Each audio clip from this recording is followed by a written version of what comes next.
go. Crown Cask coming at you again. Hey, here we're going to talk about again. What? Alex Murdaugh. I'm going to prove to you that Alex Murdaugh did not unalive Paul and Maggie. And this is how I can do it with the cell phone data. As the prosecution said, cell phone data tells everything. Well, it really does. So let's get into it. At 9:05:44, Maggie Murdaugh's phone, from 9:05:44 to 9:07, Maggie Murdaugh's phone, her backlight was on. You touch your phone, light comes on. Okay, so now we're going to have a SLED agent tell you on the stand that Maggie Murdaugh's phone was not moving, calculating steps like Alex's phone was. Stay with me on this one, because her phone made a implement change to portrait at 9:06:12. Okay, at 9:06:14 she had an incoming call from Alec. Now Alec is walking at this time. He's out on his property between the main house and his suburban. He's out walking, okay? And he's outside. This is very important. Stay with me. Let's watch the SLED agent, and I'll be back. Maggie's phone, when he's walking, they're not walking together. Is that correct? Correct. There are no steps recorded on the devices together. So he's walking without her phone. Her phone does an orientation change while he's walking without her phone. Is that correct? I can just say both devices were not recording steps at the same time. And they're not recording steps at the same time, and he's walking at 9:06:12. Correct. Therefore, hers is not recording steps at 9:06:12. Correct. So his phone is walking, hers is not. At the time, her phone has this final orientation change before it's found on the side of the road. Yes, sir. Okay. So there you have it, from a SLED agent who is the expert in the cell phone extraction data. Alex's phone, while he has his phone in his hand up by the main house, GPS data proves it, her phone is not with him. It is not calculating steps with him. The last thing her phone ever does is make a sideways change at 9:06:20, which is when the real killers threw it out the window. And why did they throw it out the window? Because Alex kept calling.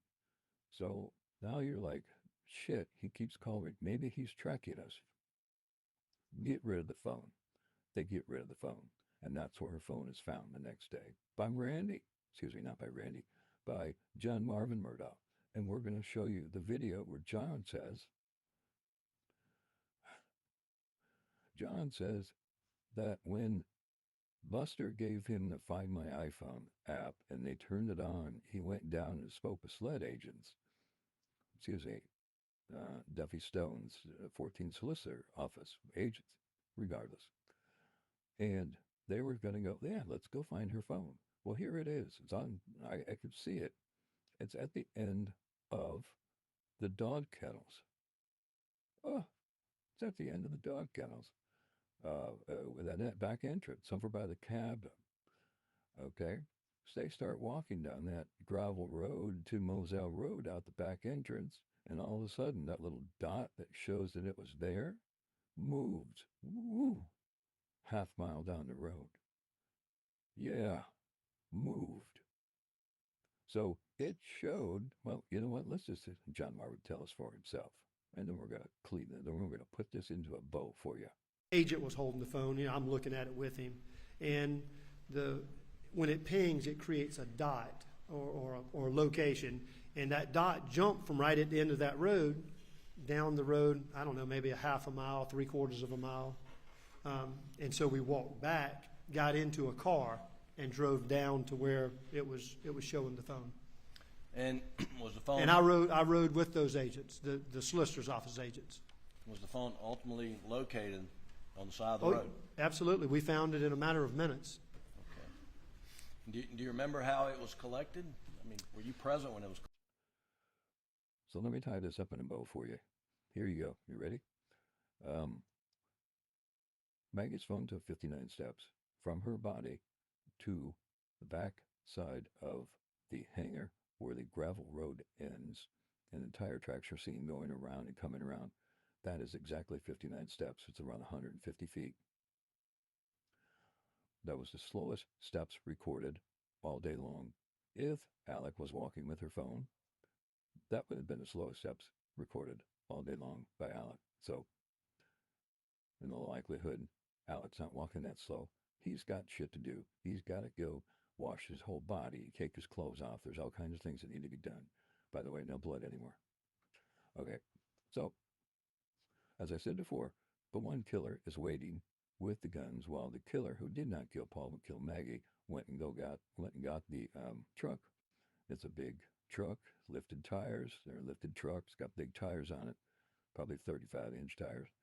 And then he goes, and it takes time to get down there to where they hid the truck. And then he takes about a minute to drive back and get in. But from 9:05:44 to 9:20, when her phone makes the orientation change, that is the time that he gets into the truck. They're out of the back of the entrance, and the back entrance of Moselle, and they're on the road. Now, Alex said he was calling, and he thought he heard them. Well, what did he hear? He heard the truck leaving the back entrance of Moselle. He thought that was Paul and Maggie coming up. So he, at 9:06:14, he makes a call. He didn't answer. So he turns he turns it off. Excuse me. He hangs up. They're already past the main entrance of Moselle, and in 20 seconds they're about to throw her phone out at 9:06:20 when Alex calls again at 9:06:15, and they're like, "Get rid of it." So they throw it out the phone. SLED agent said that he was outside. According to the GPS data, he was outside. He was walking towards a Suburban. Now, when he's walking towards a Suburban, what? Her phone isn't registering steps. Where does her phone register on the iPhone app? Find My iPhone the next day with John Marvin down at the back entrance of Moselle. Yeah, because her phone knew it was there. That would have been the killers driving out. Then they threw it on the side of the road when Alec was calling again, calling to get rid of the goddamn thing. Because John Marvin said, then the little dot moved down the road.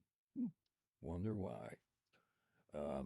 So Alec wasn't walking with her phone. Her phone is making orientation changes while he is walking. Her phone is moving. Yet it doesn't record steps when it's been recording steps all night, all day.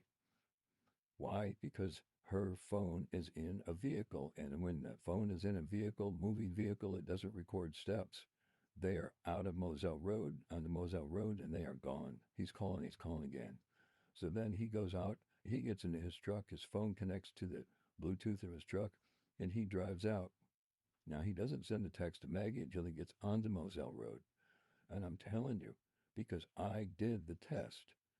SLED didn't do the test. The defense didn't do the test.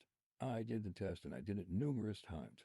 Numerous times. I could not do it. I was not high on opioids. I did not just unalive my wife and son. It was daylight out. I couldn't do it. I passed the spot where Maggie's phone was found. Every single time when I hit send, I was already past. I couldn't throw it. There's no time. You just can't do it. You can't type. Drive with your knees and type. Going to check on M, be right back, and hit send. It may sound like it's quick, but it's not quick. I promise you. Go ahead and do it with your phone right now. So that's it. Then her phone was on the side of the road at 9:06:20 after the orientation change. It landed at 9:06. I don't know, who knows what. It landed, and then it sat there, and the backlight was on. The backlight went off at 9:07. Alec wasn't even in his truck yet. So there you go, folks. Phones didn't travel together. Maggie's phone is making changes with Alex moving. GPS is at the house. GPS says her phone's down by the back entrance. I don't know why these people on that goddamn jury couldn't figure this one out. But I have. See ya. Crime and Cask out.